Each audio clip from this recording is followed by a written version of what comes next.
코로나19가 좀 심각한 단계로 또 번지고 있습니다. 대구에서 그 M교회에서 지금 한 100명 이상이 이제 감염이 돼서 좀 어려운 상황이 있습니다. 그 교회가 대구 모처에 이렇게 한 3군데에서 예배를 드리거든요.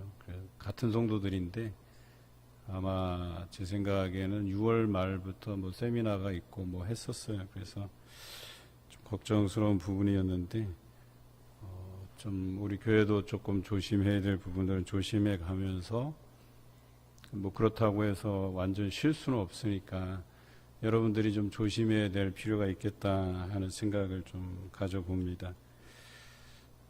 코로나19 시대에는 그 다른 사람에 대한 배려가 우선인 것 같아요.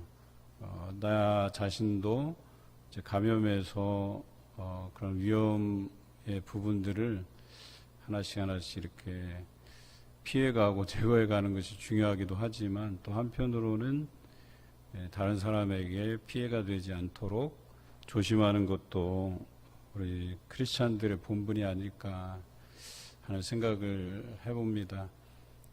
그래서 기회가 되면 수요 이렇게 예배 때에 전염병에 대한 성경적 관점에서 이것을 어떻게 바라봐야 될지에 대해서 여러분들과 함께 한번 나누는 시간들을 가져봤으면 좋겠어요.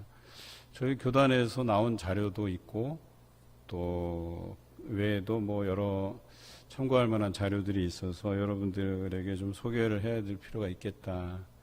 과거 전염병이 심했던 시대에 교회들은 어떤 자세로 임했는지에 대해서 우리가 성경적인 접근이 좀 필요하겠다 하는 생각이 들어서 좋은 기회에 저희가 한번 다루고자 합니다.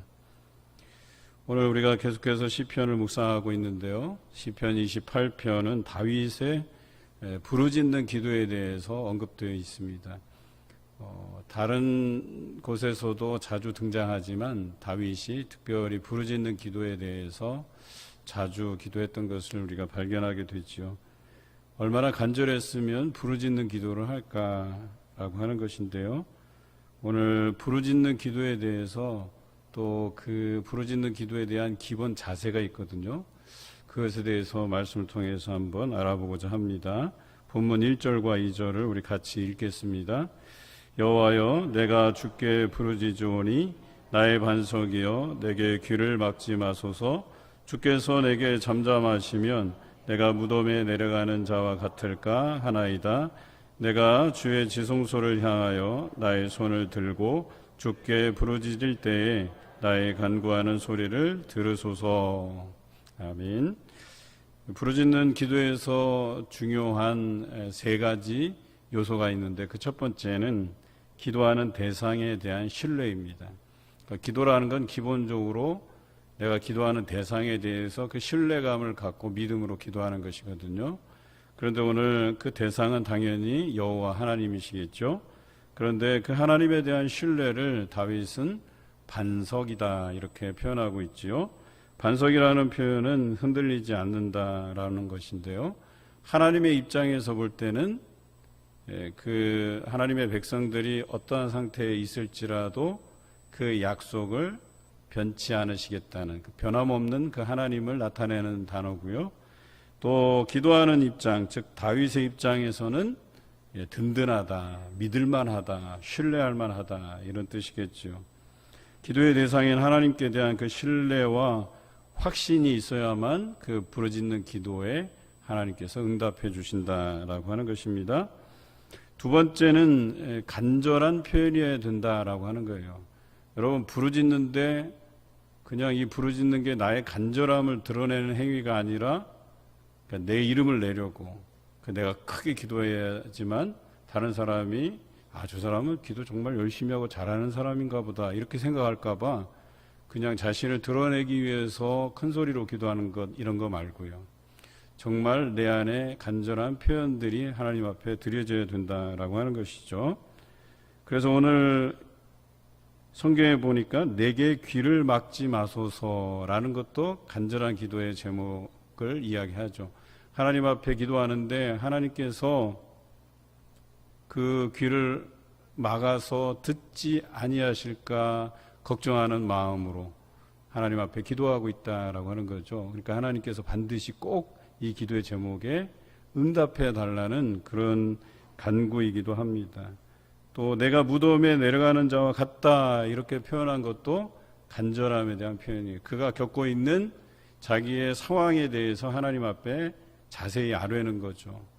무덤에 내려가는 것과 같다. 거의 내가 죽을 지경에 처해 있다. 이런 표현이겠죠. 그러니까 그의 간절한 표현 아니라고 하는 것은 나의 지금 상황에 대해서 하나님 앞에 자세하게 아뢰어야 된다라고 하는 것입니다. 그래서 그가 그 급박하고 간절함을 하나님 앞에 드러내야지만 된다라고 하는 것이겠죠.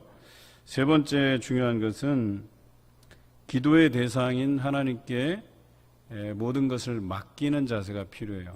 항복하다 혹은 순종하다 혹은 하나님에게 어떤 경외함을 올려드리다라는 표현으로 오늘 성경에 보니까 나의 손을 들고라고 기록되어 있죠. 그러니까 요약하자면 우리가 부르짖는 기도를 할 때는 하나님에 대한 그 신뢰감을 가지고 믿음을 가지고 기도해야 된다. 그리고 간절하게 호소해야 된다. 세 번째는 항복의 표현, 순종의 표현으로 손을 들고 우리가 기도해야 된다라고 하는 거예요. 여러분, 손을 든다라고 하는 것은 순종, 경외, 항복. 저는 항복이라는 단어를 좀 강조하고 싶어요. 다시 말해서 하나님 앞에 모든 것을 다 내려놓는 거예요. 하나님께서 이 기도의 제목에 어떻게 응답하실지에 대한 그 부분도 하나님께 맡겨드리는 거예요. 그런데 간절한 기도일수록 우리는 이 기도의 결과를 내가 예상하고 생각하는 대로 응답해 달라고 기도할 때가 많아요. 그런데 그것마저도 하나님 앞에 다 내려놓아야 된다라고 하는 의미예요. 나는 이 어떤 내가 겪고 있는 어려움, 그게 질병일 수도 있고, 또 그것이 재정적인 문제일 수 있고, 가정의 문제일 수 있고, 관계의 문제일 수 있고, 그런데 이 결과가 내가 예상했던 대로 되지 않더라도, 내가 예상하지 않는 전혀 다른 방향으로 하나님께서 응답해 가시고 이끌어 가실지라도 그것에 대해서 우리가 항복의 선언을 하는 거예요. 그렇게 될지라도 내가 그것에 대해서 수긍하겠다라고 하는 그런 표현이 손을 든다라고 하는 표현입니다. 우리는 기도할 때, 부르짖을 때 특별히 이렇게 세 가지 요소들을 잘 알고 하나님께 기도해 나가야 될 것입니다. 오늘 다윗의 기도의 내용은 다른 것이 아니라 악인과 악을 행하는 자들에 대해서 하나님께서 그들에게 좀 갚아달라, 또는 하나님께서 나를 대적하고 나를 괴롭게 하는 이들을 하나님의 심판 가운데에서 처벌받게 해달라, 이런 기도 제목이에요. 어찌 보면 조금 이거 너무한 기도 제목 아닌가, 저주에 가까운 기도예요. 내가 어찌할 수 없으니까 하나님께 맡겨드리는 거예요. 그런데 저 사람이 하나님의 그 심판을 받아서 멸망하고 다시 일어서지 못하게 해달라고 이렇게 기도하고 있어요. 오늘 본문을 한번 읽어보겠습니다. 본문 3절부터 5절까지 읽겠습니다. 악인과 악을 행하는 자들과 함께 나를 끌어내지 마옵소서. 그들은 그 이웃에게 화평을 말하나 그들의 마음에는 악독이 있나이다. 그들이 하는 일과 그들의 행위가 악한 대로 갚으시며 그들의 손이 지은 대로 그들에게 갚아 그 마땅히 받을 것으로 그들에게 갚으소서. 그들은 여호와께서 행하신 일과 손으로 지으신 것을 생각지 아니하므로 여호와께서 그들을 파괴하고 건설하지 아니하시리로다. 아멘. 그것을 하나님께서 파괴하고 건설하지 않는다. 즉 그들을 심판하고 다시 이렇게 세워주지 아니한다. 이런 표현이에요. 이런 기도를 하고 있는 거예요. 어찌 보면 우리가 예상하기 참 힘든 기도 제목이잖아요. 아무리 저 사람이 악한 일을 했더라도, 저 사람이 그래도 죄를 지었더라도 하나님께서 그 죄에 대한 대가도 치르시겠지만 저 사람도 뭔가 좀 용서할 가치가 있지 않겠나, 이런 그 마음의 한쪽에는 그것에 대한 배려의 마음도 있을 법도 한데, 오늘 성경에 보니까 파괴하고 건설하지 아니하시리로다, 이렇게 저주에 가까운 기도를 하고 있다라고 하는 것이죠. 저는 다윗이 어떤 심경에서 이런 기도를 했는가라고 하는 것을 좀 이해할 것 같아요. 물론 여러분들도 이 단어를 문자적으로 해석하면 어떻게 이렇게까지 기도할 수 있을까라는 그런 마음이 들지도 모르겠어요. 악인의 특징은 겉으로는 화평을 말하지만 그 속으로는 악독이 가득하다 그랬어요. 겉으로는 친한 척하고 겉으로는 안 그런 척 하는데 속으로는 악독한 마음을 품고 이 사람을 해하고자 하는 생각이 있고 이 사람이 잘 안 되었으면 좋겠다 하는 그런 속마음이 드러나 있다라고 하는 거죠. 그런데 이런 사람들이 아무런 힘을 갖지 못하도록 해달라고 다윗은 기도하고 있습니다. 그들에게 하나님의 의로우신 심판을 통해서 자신의 억울함은 풀어주시고 그들의 악한 행실은 그 행실로 말미암아서 심판을 받게 해달라는 이런 기도를 하고 있어요. 또한 그들이 다시 악한 행위를 일삼지 않도록 다시 일어서지 못하게 해달라고 간구하고 있습니다. 자세히 들어보면 잔인한 기도 제목 같지만 저는 한 가지 단어에 조금 주목해 볼 필요가 있겠다 하는 생각이 들어요. 그것이 뭐냐면 그들이 행한 대로 갚으시긴 하지만 다시는 그들이 그 일을 하지 못하도록, 그들이 그런 악한 행실이 성공하지 못하도록 해달라고 하는 그 기도의 내용들이 여기에 포함되어 있다라고 하는 것이죠. 그래서 그들이 마땅히 벌을 받아서 하나님의 심판을 받는 것이 당연한데 다시 일과 손으로 지으신 것을 생각하지 아니하므로 여호와께서 그들을 파괴하고 건설하지 아니하시리로다라고 하는 이 표현들, 그들이 이 심판을 통해서 다시금 악한 생각들을, 악한 행위들을 하지 않도록 해달라고 하는 간구가 여기 포함되어 있어요. 그래서 저는 저주에 가까운 표현이기는 하지만 그래도 여기 일말의 희망이 있다는 거예요. 그래서 그들을 완전히 파멸시키는데 그 파멸이라고 하는 것이 다시는 악한 일을 도모하지 못하도록, 이런 표현으로 해석할 수 있다는 거예요. 그래서 이 부분에 대해서 적어도 이들이 악한 일을 도모하지 못하는 수준에서 모든 것을 다 괴멸시켜 달라는 거예요. 그 악함을 다 손 놓게 해달라는 거예요. 그런데 그 개인으로 볼 때 그 사람마저 그 인간적으로 미워하고 그 사람이 파멸에 이르도록 해달라고 하는 표현은 아닐 수 있다라고 얘기하는 거예요. 그러니까 이 사람이 다시는 그 악한 일에 젖어들지 않도록, 악한 일을 도모하지 않도록 그 수준에서 하나님의 엄격한 심판이 내려지기를 기도하고 있죠. 그리고 반면에 그가 돌이키면, 그가 다시는 악한 일을 도모하지 않고 하나님께로 돌아왔으면 좋겠다 하는 일말의 여지가 여기 담겨져 있다는 거예요. 6절을 우리 한번 읽어보겠습니다. 여호와를 찬송하며 내 간구는 소리를 들으심이로다. 여기에 하나님의 응답하심의 대목이 들어가 있습니다. 분명히 악인을 위해서, 그 악인의 심판을 위해서 기도를 했어요. 그런데 어떻게 기도의 응답이 이루어진지에 대한 자세한 설명은 없고 건너뛰어서 6절에 하나님의 응답하심을 알 수 있는 대목으로 이렇게 노래하고 있어요. 여호와를 찬송하며 내 간구하는 소리를 들으심이로다.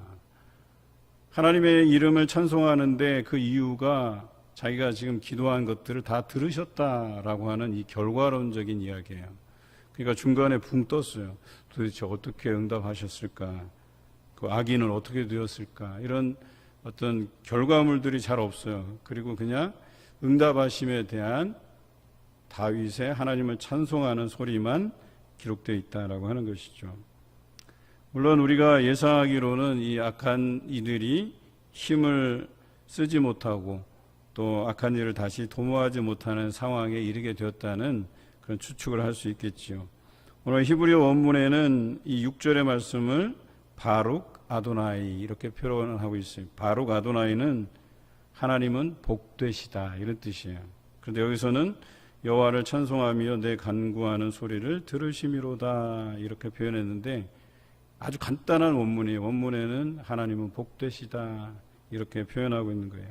다른 표현으로 하면 하나님을 환영합니다 이런 표현이에요. 그러니까 뭐예요? 하나님께서 내 기도에 들어주셨다, 응답해 주셨다. 그래서 나는 뭐예요? 하나님을 환영하는 마음으로 내가 받아들인다 이런 뜻이에요. 하나님은 복되시다 이렇게 표현한 거예요. 이 복되시다라고 하는 표현이 신적 수동태예요. 그러니까 우리가 하나님을 복되게 또는 우리가 하나님을 찬송하고 우리가 하나님을 환영하고 이런 개념이 아니고 하나님이 우리를 통해서 환영을 받으시고 하나님께서 우리를 통해서 복되심을 받으시고 이런 표현이에요. 그러니까 우리가 의지적으로 할 수 있는 게 아니에요. 하나님께서 우리에게 도움을 주시고 우리를 구원하심을 통해서 하나님이 스스로 영광을 받으시고 하나님이 스스로 복되시고 하나님이 스스로 환영을 받으신다. 이런 표현이 맞는 표현입니다. 그러니까 다윗이 이렇게 표현한 것은 이 모든 상황들을 이 고난에 처한 것도 그리고 그 고난에서 기도하게 하신 이도 응답해 주신 이도 다 하나님이시다 이렇게 표현한 거예요. 다윗은 기도에 응답해 주신 그 하나님을 찬송하고 있습니다. 하나님께서는 이 기도에 반드시 응답해 주시는 분이십니다. 때로는 우리가 원하는 응답으로 주시지 않으시기도 하지만 어떤 방식으로든 응답해 주시는 하나님이십니다. 그래서 우리는 그 응답하심에 대해서 일관되게 다윗의 고백처럼 하나님을 복되시다, 하나님을 환영한다라고 하는 이 의미로서 하나님을 찬송할 필요가 있다라고 하는 것이죠. 이어서 7절에 다음과 같이 고백하고 있습니다. 우리 함께 읽어보겠습니다. 여호와는 나의 힘과 나의 방패이시니 내 마음이 그를 의지하여 도움을 얻었도다. 그러므로 내 마음이 크게 기뻐하며 내 노래로 그를 찬송하리로다. 하나님을 의지하는 다윗의 그 마음이 여기 담겨져 있죠. 그러니까 도움을 주실 것에 대한 믿음을 가지고 기도했다는 것이에요. 그리고 하나님께서는 그의 믿음대로 그에게 힘과 방패가 되어주셨다라고 하고 있습니다. 다윗은 그것을 크게 기뻐하고 찬송하고 있습니다. 하나님의 놀라운 섭리와 함께 우리는 하나님을 신뢰함으로 마중 나가야 된다라고 하는 것을 말씀드리고 싶습니다. 하나님께서 우리에게 어떤 어려운 문제를 던져주세요. 그리고 우리로 하여금 기도하게 하세요. 그리고 그 믿음으로 기도하는 사람들에게 하나님께서 응답해 주시는데 이 응답하심에 대해서 우리가 마중 나가야 된다라고 하는 거예요. 여러분 이 표현을 꼭 기억하시기 바라요. 하나님의 응답하심에 대해서 우리는 마중 나가야 된다. 어떤 것으로? 찬송함으로, 감사함으로 그렇게 마중 나가야 된다라고 하는 것이죠. 그래서 다윗은 하나님께서 힘이 되어주시고 방패가 되어주시고 자신의 구원이 되어주신 것에 대해서 마중 나가는 표현을 하고 있는 거예요. 하나님께 나아가서 기쁘게 하나님의 이름을 높이고 감사하고 또 찬양하고 있다라고 하는 사실이 있죠. 제가 초등학교 때 축구 선수였는데 물론 이제 눈이 안 좋아져서 중학교 올라가면서 축구를 그만뒀어요. 그런데 축구에서 가장 기본적인 게 뭐겠어요? 패스잖아요, 패스. 이 패스가 굉장히 중요하잖아요. 제가 축구할 때 이 패스를 이렇게 처음에 이제 배울 때 가장 기본이 되는, 패스의 기본이 되는 게 뭐냐면 나가면서 받는 거예요. 저쪽에 상대가 나한테 이제 패스를 해주잖아요. 그래서 볼을 딱 차요. 그러면 나는 가만히 서서 볼을 받는 게 아니라 앞으로 뛰어나가면서 볼을 받는 거예요. 그래야지만 중간에 커트를 안 당한다는 거예요. 다른 사람들이 이 패스하는 걸 보고 다른 사람들도 달려온다는 얘기예요.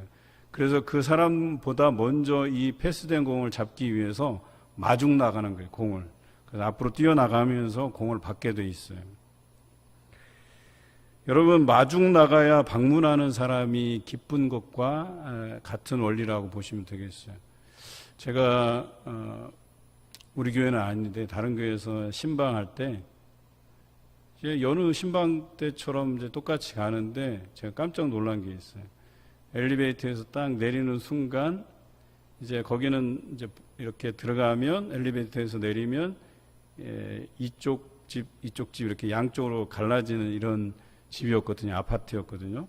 그런데 엘리베이터에서 딱 내리니까 그 정면에 화분이 딱 놓여져 있어요. 이렇게 받침도 높게 해놓고 화분을 하나 예쁘게 이렇게 세워놨는데 거기에 신방 오심을 환영합니다.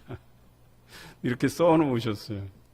어느 장로님 댁이셨는데 제가 그걸 보고 신방하는 그 기억 중에 그게 참 기억에 남더라고요. 그래서 제가 어느 교회를 가든 이 이야기는 꼭 드려요. 신방할 때 정말 그분이 저를 마중 나온다는 그 느낌 있잖아요.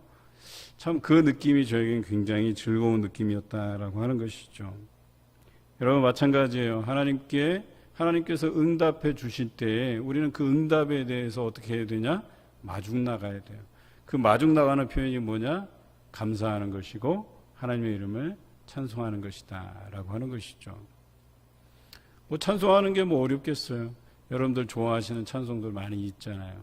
그래서 내 삶에 만나주시는 그 하나님, 때로는 위로가 되어주시고 때로는 힘을 주시고 때로는 기쁨을 주시고 거기에 맞는 찬송곡들이 있잖아요. 그것들 여러분들이 그때마다 찬송하고 그러리라 저는 생각이 돼요. 저도 마찬가지예요. 오늘 있으면서 여러 집에 전화도 하면서 생각이 든 게 참 어떤 때는 기쁜 소식도 들려오고 어떤 때는 안타까운 소식도 들려오고 그러잖아요. 그럴 때 제 마음에 어떤 기쁨이 있고 또 한켠에는 또 아픔이 있고 또 때로는 어떤 제목을 놓고 우리가 기도해야 될 그런 상황들도 주시잖아요. 그런데 그 복잡한 마음을 가지고 이게 설교 단상에 올라가는 게 좀 어렵겠다 하는 생각이 들어서 그냥 찬송가를 틀었어요. 제 휴대폰에 이렇게 무제한으로 들을 수 있는 이 앱이 깔려 있거든요. 그래서 찬송을 크게 틀어놓고 그 찬송 중에 거하시는 그 하나님을 이제 내가 한번 느껴보려고 그렇게 있었어요. 그런데 오늘 말씀을 묵상하는 중에 또 그 찬송을 듣는 중에 하나님께서 주시는 위로가 있었어요.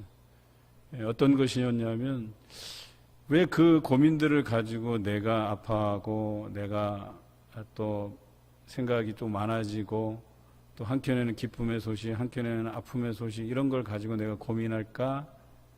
그러면서 찬송을 들으면서 하나님께서 내게 맡기라고 말씀하신 것을 내가 듣는 순간 그렇구나. 나는 하나님께 간구하고 그저 하나님께서 응답하심에 대해서 마중 나가기만 하면 되는 거예요, 사실.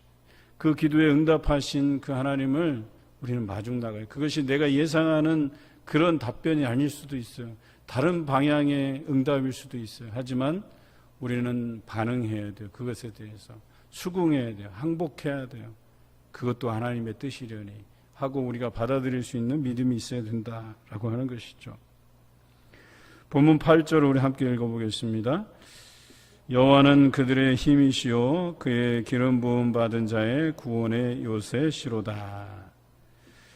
7절에서는 여호와는 나의 힘, 나의 방패 그랬어요. 나의 하나님. 그런데 오늘 8절에 보니까 여호와는 그들의 힘 그랬어요. 그들의 힘 그리고 그들의 구원의 요새시로다 그랬어요. 그들이 누구예요? 뒤에 나오죠. 기름 부음 받은 자 이렇게 표현하고 있죠. 하나님의 사람들. 다윗은 기도가 자기에게 그치고 있지 않아요. 나만 문제가 해결되면 되지, 나만 기쁘면 되지, 나만 위로받으면 되지, 여기에서 끝난 기도가 아니에요. 다윗은 한 단계 더 나갔다는 얘기예요. 그들의 하나님이 되달라는 거예요. 그들이라는 게 여기 보면 기름 부음 받은 자, 내 가족일 수 있고 내 동료일 수 있고 또 내 이웃일 수 있고 그런 사람들에게도 힘이 되어주시고 그들에게도 구원의 요새가 되어주시는 그 하나님을 요청하고 있다는 사실이에요. 여러분, 기도는 여기까지 나가야 되는 거예요. 나만 편해서 되는 게 아니에요. 내 문제만 해결돼서 되는 게 아니란 말이에요. 오늘 우리 주변에 아파하고 또 우리 주변에 또 함께 즐거워해야 될 사람, 함께 아파야 될 사람, 또 어떤 고민을 들어줘야 될 사람, 너무나도 많은 그런 사람들이 있지 않습니까? 오늘 한 권사님이 전화를 주셨어요. 동료 권사님이 많이 아프시다는 거예요. 그러면서 울먹이면서 목사님 기도해 달라고, 그래 같이 기도하자고. 물론 며칠 전에 전화를 했었어요. 그리고 그 상황들을 대략 제가 예상을 하고 더 기도해야 되겠다 이런 마음을 가지고 있었어요. 그런데 저는 그 전화 한 통이 참 저에게 위로가 되더라고요. 나만 위로받고 나에게만 기쁨이 넘치면 그만인 믿음이 아니라 내 가족, 내 동료, 내 이웃, 내 구역원, 내 공동체의 그 일원들이 함께 위로받고 그들에게도 힘이 되어주시고 그들에게도 구원의 요새가 되어달라고 요청하는 이 다윗의 심정과 같다라고 얘기하는 거예요. 우리 장로님들이 우리 원로 장로님들이 그런 정보를 잘 주세요. 그래서 어느 병원에 누가 입원했습니다. 목사님 기도해 주세요. 이런 정보들을 저에게 자주 주시곤 해요. 그래서 그들을 위해서 또 기도하고 아픈 마음, 안타까운 마음으로 기도하는데요. 저는 그런 게 참 좋다 하는 생각이 들어요. 그냥 모른 채 하는 것보다 그것을 좀 우리가 서로 알리고 위에서 중보하고 함께 기도하는 것이 얼마나 바람직하냐라고 얘기하는 거예요. 다윗은 자신의 그 급급한 문제만 해결하는 것에서 끝나지 않았어요. 자신에게 힘이 되어주시고 방패가 되어주신 그 하나님이 기름 부음 받은 모든 자들에게 힘이 되어주시고 구원의 요새가 되어주시기를 또한 기도했다라고 하는 것이죠. 우리의 기도는 여기까지 나가야 되는 거예요. 우리의 기도에만 응답되는 것이 아니라 우리가 함께 누군가를 위해서 기도할 때 그분에게도 그 기도의 응답의 역사가 일어날 줄로 믿습니다. 본문 9절입니다. 우리 함께 읽겠습니다. 주의 백성을 구원하시며 주의 산업에 복을 주시고 또 그들의 목자가 되시어 영원토록 그들을 인도하소서. 다윗은 기도에 응답해 주신 그 하나님을 찬송하면서 그치지 않았어요. 보통은 기도가 내 문제를 놓고 하나님 앞에 간절히 부르짖고 기도해요. 그리고 응답을 받아요. 받은 것에 대해서 내가 하나님께 감사하고 하나님께 찬송해요. 그리고 기도를 여기서 끝쳐버리는 경우가 종종 있다는 거예요. 그래서 어떤 사람들은 필요에 따라서 급한 문제가 생겨서 새벽기도 열심히 나오다가 문제가 해결됐어. 근데 기도를 딱 끊어버리고 또 새벽기도 안 나오셔요. 그러니까 필요할 때만 하나님을 찾는 게 아니에요. 이게 부르짖는 자의 기도의 자세가 아니라는 거예요. 여러분, 급한 문제만 놓고 부르짖는 기도를 하는 게 아닙니다. 이 부르짖는 기도는 기도의 연속성을 가져야 되는 거예요. 오늘 성경에 보니까 이 9절의 말씀은 미래형이에요. 그래서 주의 백성을 구원하시며 주의 산업에 복을 주시고 또 그들의 목자가 되시어 영원토록 그들을 인도하여 주시기를 원합니다. 이런 표현이에요. 기도의 연속성을 가지고 가는 거예요. 지금 시급한 문제가 해결되었다고 해서 기도가 끝나는 게 아니에요. 기도는 미래를 놓고 또한 기도하는 게 기도예요. 그런데 이 기도가 이 어떤 과거에 대한 기억을 떠올리면서 회개의 기도가 이루어지고 현재적 고난에 대해서 혹은 기쁨에 대해서 또 하나님께 기도하고 또 그것에 대한 응답을 받고 하나님을 노래하고 하나님께 감사하고 그런데 여기서 딱 그쳐버리면 여러분 이것은 기도의 연속성인 측면에서는 50점짜리 기도. 미래를 놓고 기도해야 돼. 더 기도해야 된다는 거예요. 앞으로 하나님의 인도하심을 바라고 기도해야 되는 거예요. 이제 9월부터는 우리가 수험생을 위한 1차, 2차, 3차 기도회를 연속으로 진행할 거예요. 그래서 1차는 수시 기간 시작하는 즈음에 한 일주일 동안 특별 새벽 기도회까지는 아니어도 그것에 준하는 우리 새벽기도 때마다 고3 수험생들을 위해서 통성으로 기도하는 시간들을 가질 거예요. 두 번째는 또 우리 그 수험생들이 이제 그 수능 당일 이렇게 거꾸로 계산해서 한 주 반 아니면 한 2주 정도 우리가 함께 또 그들을 위해서 기도할 것이고, 또 3차는 수능 당일날 우리가 한 장소를 좀 정해서 시험 시작하는 시간부터 끝나는 시간까지 우리 성도들이 본당에 나가서 같이 기도하는 시간들을 가지려고 해요. 그런데요, 많은 사람들이 고3 수험생들을 위해서 기도하면서 뭐 대학에 붙건 아니면 대학에 갈 목적이 아니어서 취업을 하건 이것이 해결되면 기도를 다 맞춰버려요. 그리고 고3 수험생들도 마찬가지예요. 열심히 기도하면서 그렇게 준비해요. 그런데 대학 딱 붙고 나면 또 취업하고 나면 기도를 멈추는 게 문제라는 거예요. 우리가 잘 알잖아요. 대학 나와 본 사람들은 알잖아요. 대학 들어가는 게 힘들어요? 아니에요. 다니는 게 더 힘들어요. 그리고 졸업하고 난 뒤에 취업하는 건 더더욱 힘들어요. 지금 상황은 더 그렇고요.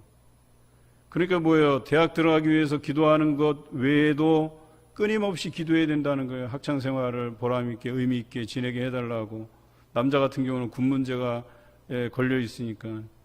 요즘은요, 군대도요, 제때 못 가요. 잘 신청해놓고 기다려야 된다니까. 시간이 될 때까지. 전에는 그냥 부르면 그냥 바로바로 갈 수 있었는데 지금 그렇지도 않아요. 군대 가는 게 대학 들어가는 것보다 힘들다는 이야기까지 나와요. 시기를 잘못 잡으면 한 학기도 막 몽땅 쉬었다가 군대 가는 경우도 있고요.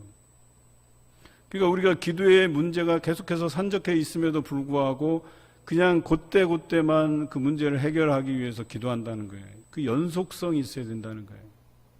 그래서 성경에는 쉬지 말고 기도하라고 얘기하는 거예요. 쉬지 말고. 기도의 연속성을. 그런데 다윗이 그런 기도를 드리고 있어요. 응답해 주신 그 하나님을 찬송하고 그 하나님께 감사하는 것뿐만 아니라 앞으로 이렇게 해달라고 기도하고 있어요. 그게 뭐냐? 하나님의 백성들을 구원하여 주실 것, 주신 기업이 복을 얻게 하실 것, 또 하나님께서 친히 목자가 되어달라고 그는 간절히 기도하고 있다라고 하는 것이죠. 이렇게 기도는 끊임없이 이어져야 된다라고 하는 것입니다. 오늘 우리가 함께 나눈 것은 간구하는 것과 응답, 그 다음에 응답에 대한 감사와 찬송, 그리고 또다시 미래의 삶을 위해서 간구해야 되는 것. 여러분 꼭 기억하시길 바라요. 이제 말씀을 정리합니다. 다윗의 시편을 묵상하면서 간구와 응답에 대한 감사와 찬송, 그리고 미래에 대한 간구의 중요성을 우리가 함께 나누었는데요.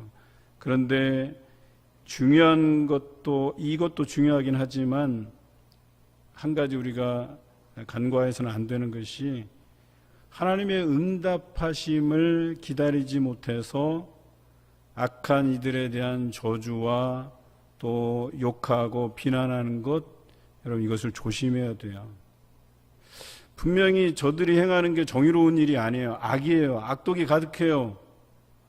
그런데도 불구하고 그들의 심판은 하나님께 맡겨드려야 된다는 거예요. 우리는 그저 기도할 뿐이라는 거예요. 그런데 이 성미가 그걸 기다리지 못해요. 하나님께서 저들을 바로바로 심판해서 저들이 악독한 마음을 품지 않게 해주시면 좋겠는데 그게 바로바로 이게 응답이 안 되니까 내 안에 그 기다리는 인내가 없는 거예요. 그래서 내가 막 이 안에 이 울분들이 막 올라와서 분노가 막 일어나서 정직하지 못한 자들, 악독이 가득한 그 사람들을 향해서 저주를 퍼붓고 그들을 욕하고 그들을 비난하고 그래요. 그런데 더 놀라운 것은 이게 정의라고 생각한다는데 문제가 있는 거예요. 이것이 바른 행위라고 생각하는데 문제가 있는 거예요. 여러분 사회에서는 이 정의를 위해서 부르짖고 행동하는데 실제로는 그 마음에는 하나님께서 이 부분에 대해서 어떻게든 판단하시고 심판해 주실 것을 믿는 그 믿음이 없다는 거예요. 근데 더더욱 나쁜 것은요, 물들어 버린다는 거예요. 자신이 비난하고 욕하고 하는 그 사람들을 닮아간다는 얘기예요. 우리 안에 하나님에 대한 그 심판에 대한 인내로서의 기다림이 없으면 우리도 욕하는 입장이지만 그들과 닮아간다는 얘기예요. 한 예를 들어볼까요? 가정에서 아버지의 폭력을 경험한 사람들 있잖아요. 그 자녀들은 그 아버지의 폭력을 이해하게 되는 날이 와요. 참 이상하죠? 가정폭력의 대다수는 원부모에게서 영향을 받거든요. 그런데 그 원부모에게서 폭력을 경험한 사람들이에요, 대부분은. 그런데 그 사람들이 처음에는 그 폭력을 이해하고 납득하고 용납한 게 아니에요. 나는 자라서 우리 아빠처럼 되지 말아야지. 저렇게 폭력적인 사람이 되지 말아야지. 이렇게 해요. 이런 마음을 가져요. 그리고 그런 아버지를 비난하고 욕해요. 그런데 그런 아버지를 비난하고 욕하고 하다가 닮아가는 거예요. 그래서 그가 결혼해서 어느 시점이 되잖아요. 그래서 아버지가 엄마를 이렇게 때렸구나. 그래서 아버지가 자녀를 이렇게 때렸구나. 그 심정을 이해해버려요. 그래서 폭력을 또한 행사하게 되는 거예요. 여러분, 정의롭지 못한 것, 악독이 가득한 것 분명히 비난받아야 마땅할 일이에요. 그런데 그것을 우리의 거룩한 분노라는 그 핑계하에서 그들 향해서 욕을 퍼붓고 저주를 퍼붓고, 여러분, 그 권한이 우리에게 없다는 거예요. 그들을 정죄하고 심판하시는 분은 오직 하나님밖에 없으시다라고 하는 거예요. 우리 스스로가 그들을 정죄하고 판단하고 욕하고 비난할 자격이 우리에게 없다는 거예요. 여러분, 이것을 명심하셔야 돼요. 비난하고 욕하다가 우리마저도 물들게 되고 결국에는 그 사람들의 심정을 이해하게 되고 우리가 악독한 마음을 품게 되고 악한 사람처럼 되는 거예요.